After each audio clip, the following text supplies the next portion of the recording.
이 아침에도 우리 모두에게 한량없는 큰 은혜와 축복과 능력으로 함께해 주시기를 간절히 소원합니다. 전쟁은 승자가 있고 패자가 있는 것입니다. 승자는 한없이 기쁘고 즐겁고 영광을 얻게 되지만 패자는 탄식하게 되고 통곡하게 되어지는 것입니다. 모든 것을 빼앗기고 모든 것을 잃기 때문에 그렇습니다. 오늘 성경에 나오는 이 전쟁은 승자가 없는 전쟁입니다.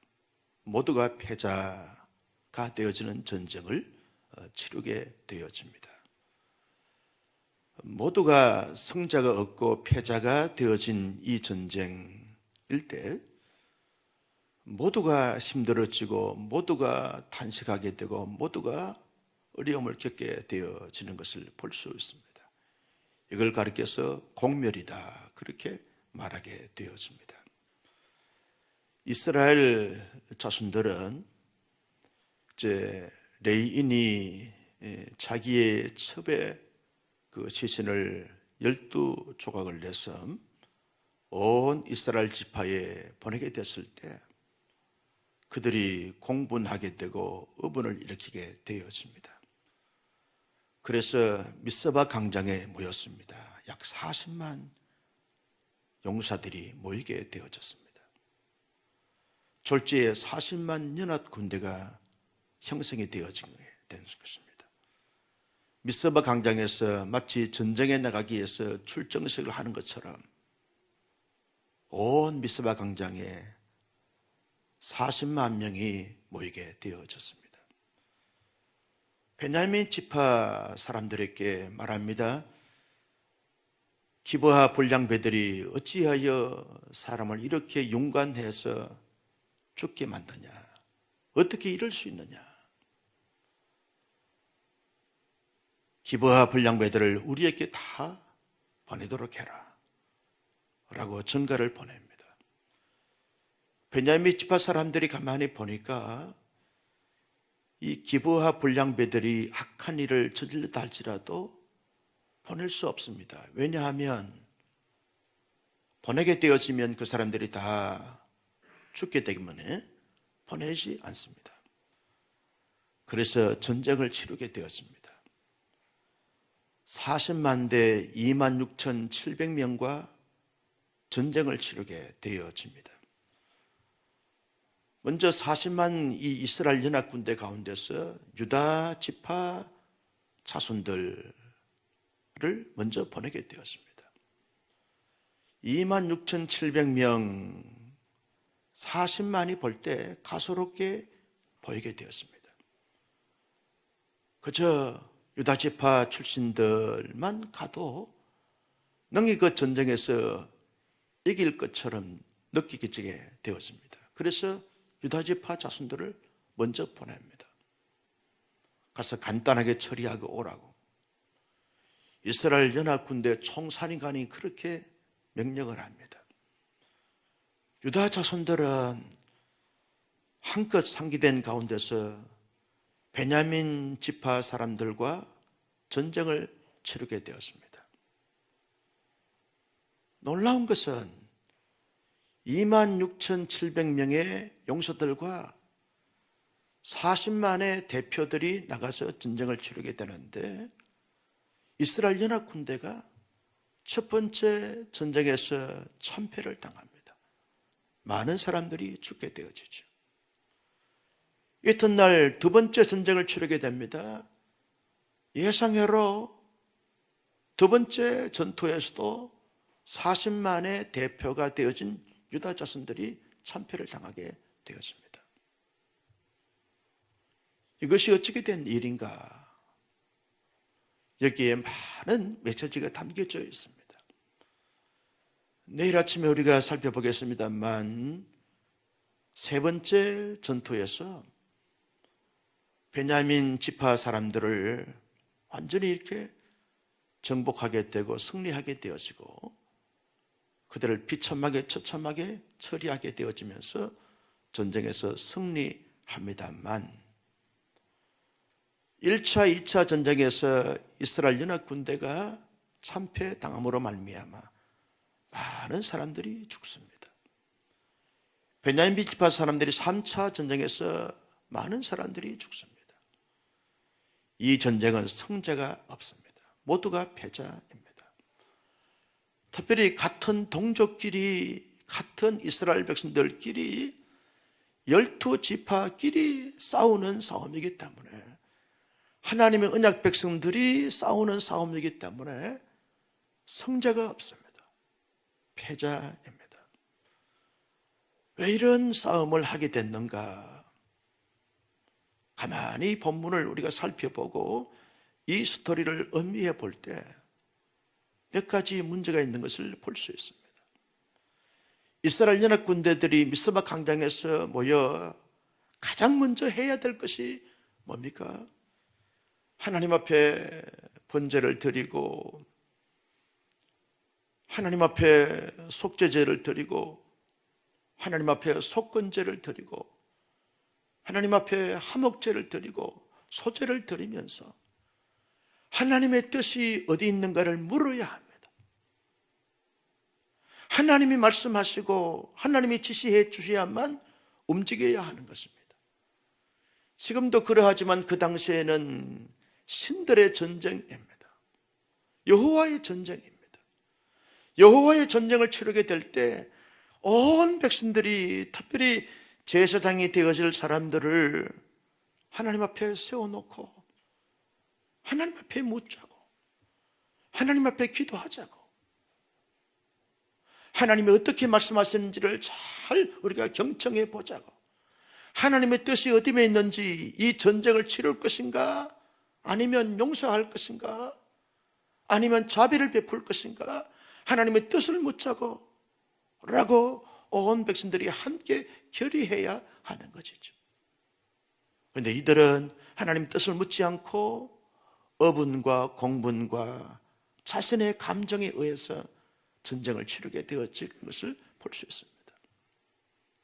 하나님의 사람들이 범사의 모든 때의 모든 환경과 모든 처지, 모든 여건 속에서 가장 중요하게 여길 것은 하나님의 뜻이냐, 나의 감정이냐 라고 하는 이 기로에서 언제나 하나님의 뜻을 추구하고 뜻을 찾고 그 뜻을 따라 가는 삶을 살아가야 모두를 살릴 수 있는 것이고, 모두를 복되게 할 수 있는 것이고, 모든 그제서 하나님 앞에 기쁨과 영광이 되어진다는 사실을 우리가 기억해야 한다는 사실입니다. 성도 여러분, 이스라엘 연합 군대와 베냐민 지파 사람들만의 문제가 아닙니다. 이 문제는 오늘 현대를 살아가는 우리들의 문제입니다. 가정생활을 하거나 교회생활을 하거나 또 사회생활을 해나갈 때 하나님의 사람들은 언제나 묻고 찾아야 될 그 대답이 뭡니까? 하나님의 뜻입니까? 아니면 나의 감정입니까? 나의 감정입니까? 아니면 하나님의 뜻입니까? 겸손하게 겸허하게 물어야 하는 것입니다. 하나님께서 반드시 묻고 기다리게 되었으면 하나님이 그 하나님의 뜻을 알려줬습니다.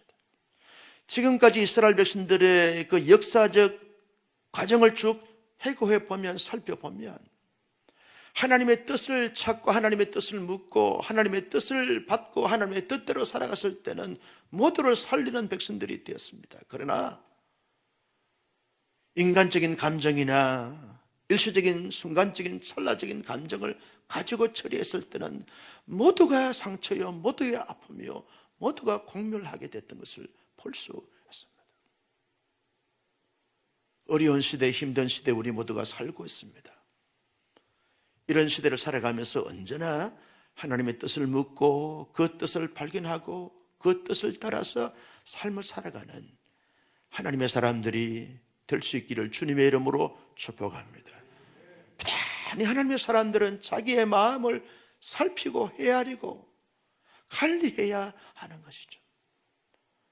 어떠한 경우가 있다 할지라도 나의 감정, 나의 기분, 나의 욕망, 나의 야망에 따라서 살지 않게 하시고 하나님의 뜻을 따라서 살 수 있는 우리의 삶이 되게 해달라고 부단히 하나님 앞에 엎드리고 말씀을 통해서 하나님의 뜻이 도대체 어디에 있는지를 살피고 찾아 그 뜻을 마음의 신비의 세계에서 그 뜻대로 삶을 살아가는 삶이 되어져야 이 어려운 시대에 하나님의 사람으로서 온당한 삶의 모습을 가지게 되어지고 하나님의 기쁨이 되어지고 나와 공동체 전체에 진정한 축복이 되어진다는 사실을 우리가 기억해야 합니다.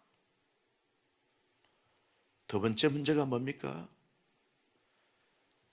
여러분, 결과주의냐 아니면 관계주의냐라고 하는 부분에서 이 이스라엘 연합군대와 베냐민 지파 사람들은 결과주의를 추구하고 결과주의를 따라서 갔습니다. 관계주의로 삶을 살아가야 되는데 결과주의로 살아갔던 것을 볼 수 있습니다. 이스라엘 연합군대는 우리가 40만이 모였으니까 이 40만을 가지고 저 베냐민 지파 사람들과 전쟁을 치르게 되면 반드시 승리한다.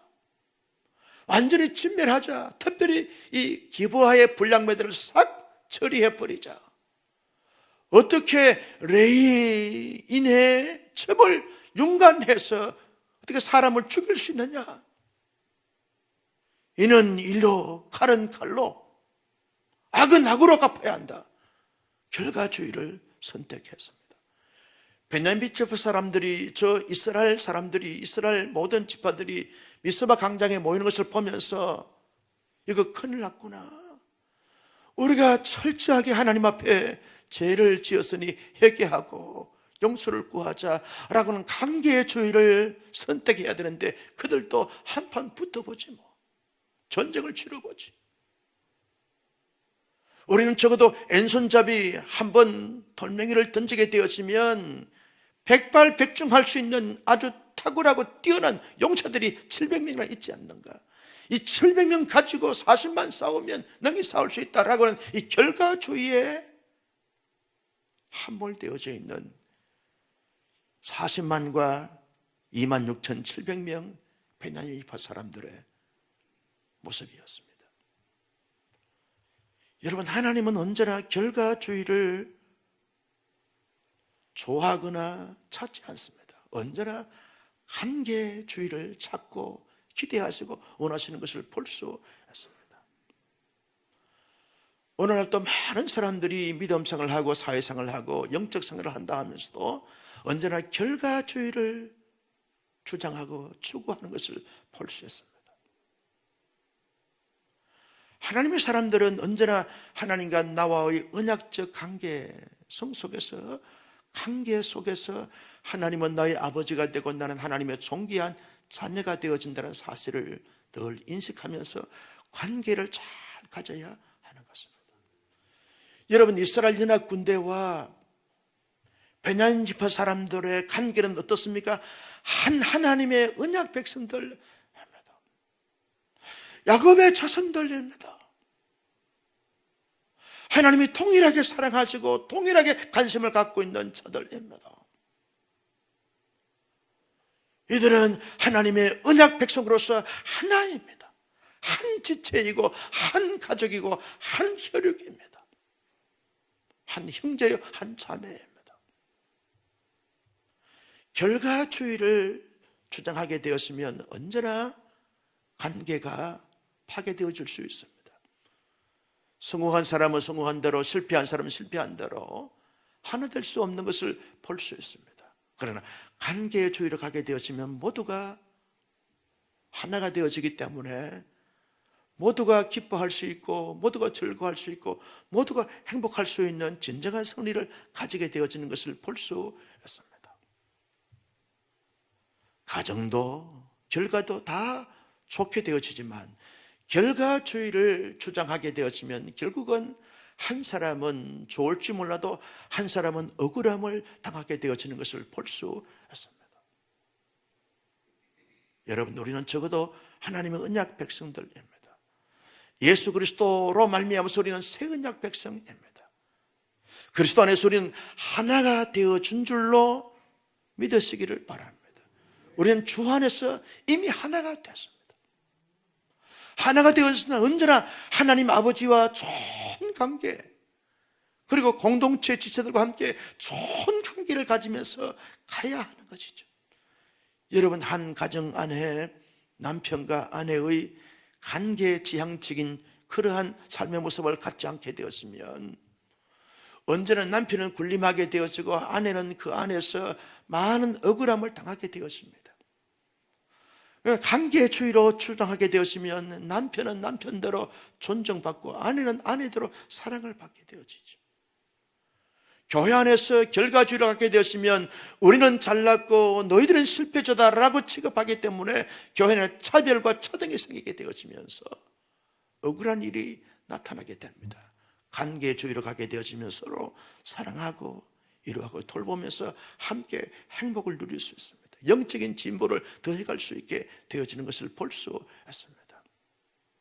여러분, 우리가 살고 있는 이 사회는 결과주의를 주장하면서 결과주의로 사람들을 평가하고 공동체를 평가합니다.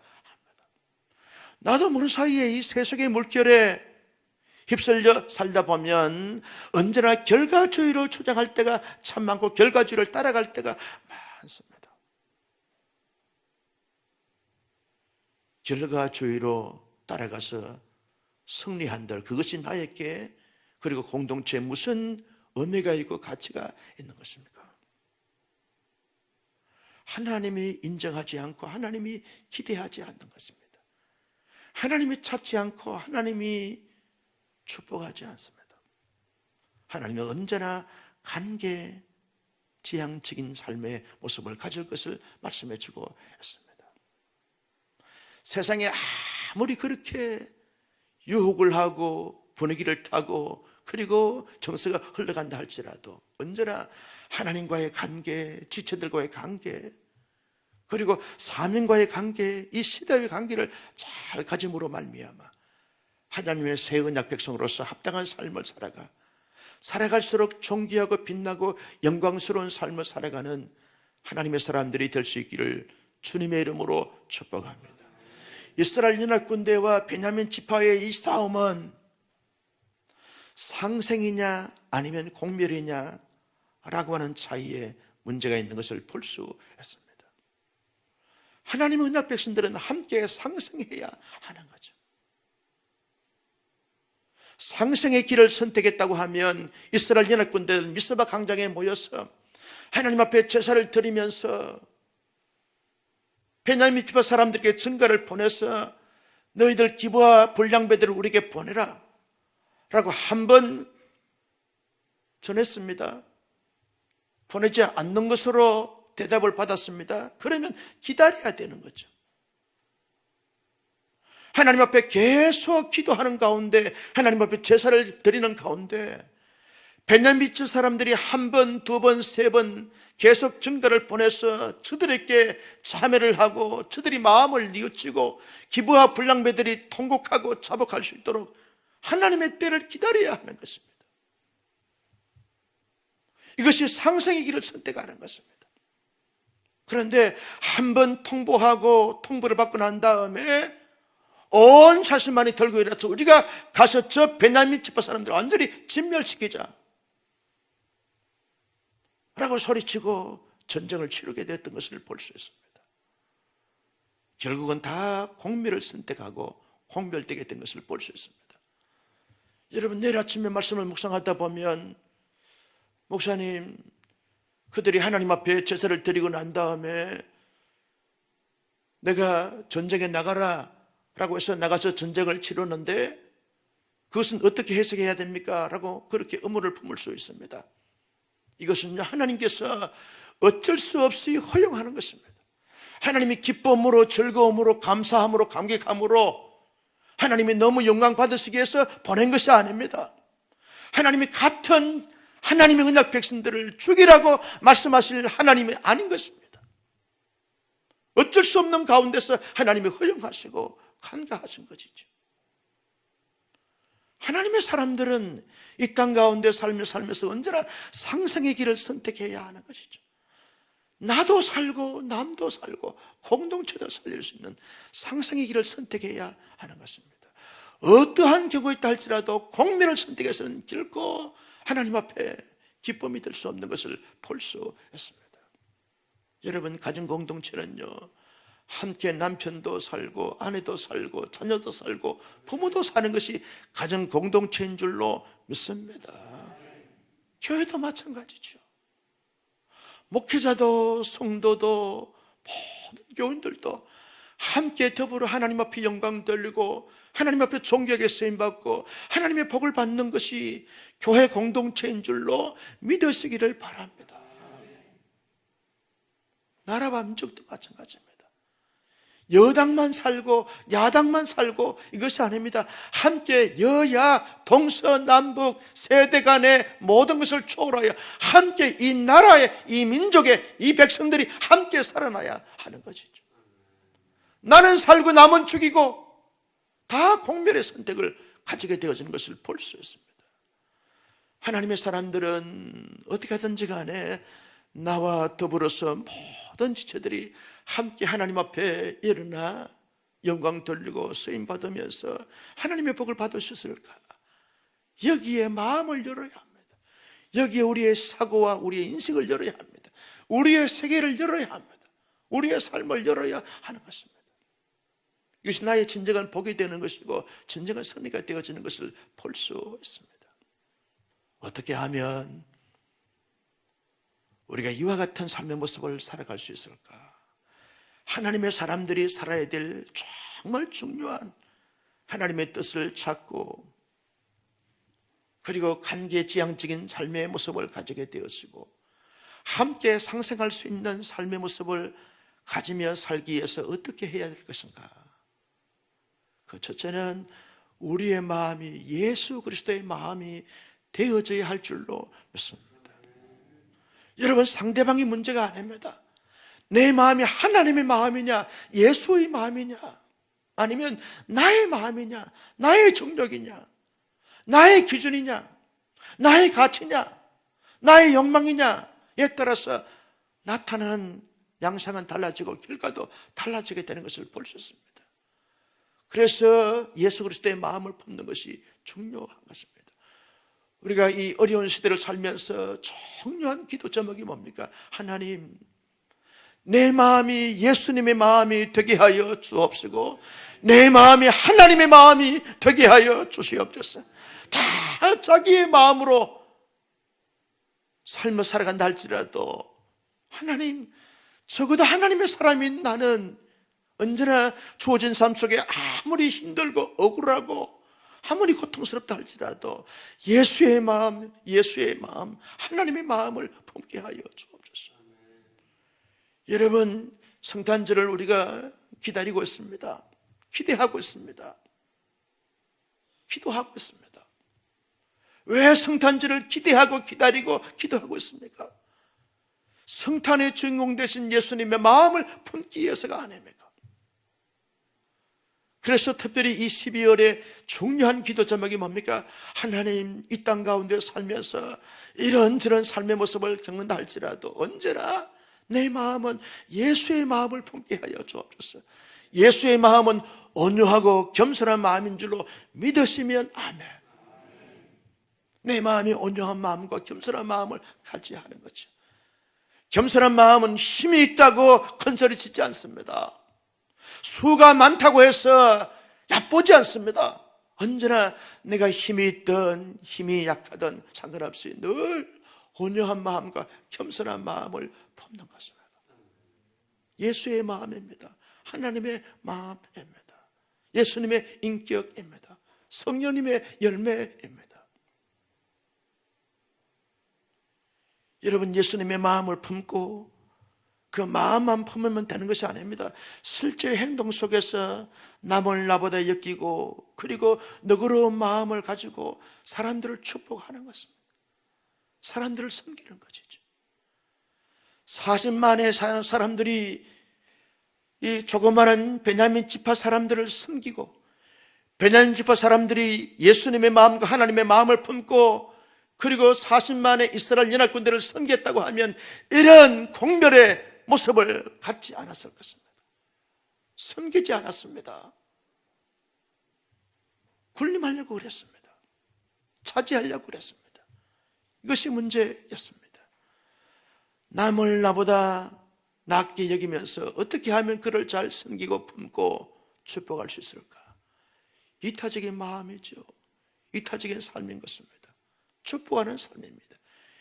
이게 시대를 역설하면서 살아가는 삶이고 역순하며 살아가는 것이고 시대를 거꾸로 살아가는 삶의 모습인 것입니다. 주님은 이런 삶을 찾고 있습니다. 이런 삶을 살려고 주님은 이 땅에 인간의 몸을 입고 오셨습니다. 주님은 이런 삶을 살려고 우리를 구속해 주셨습니다. 하나님은 지금도 이런 삶을 기다리고 계십니다. 나는 우리 모두가 이 공멸하는 이 전쟁을 보면서 정말 우리의 가슴을 치면서 하나님 주어도 이런 삶을 살지 않게 하시고 하나님이 원하시는, 하나님이 기대하시는, 주님이 바라시는 삶을 살게 해달라고 간절히 기도하여 응답받아 모두를 살리는, 모두를 복되게 하는, 모두를 하나님께 기쁨이 되고 영광이 되게 하는 이런 멋진 삶을 살아가는 우리 온사랑교회 모든 교우들이 다 될 수 있기를 예수님의 이름으로 축원합니다. 존귀하신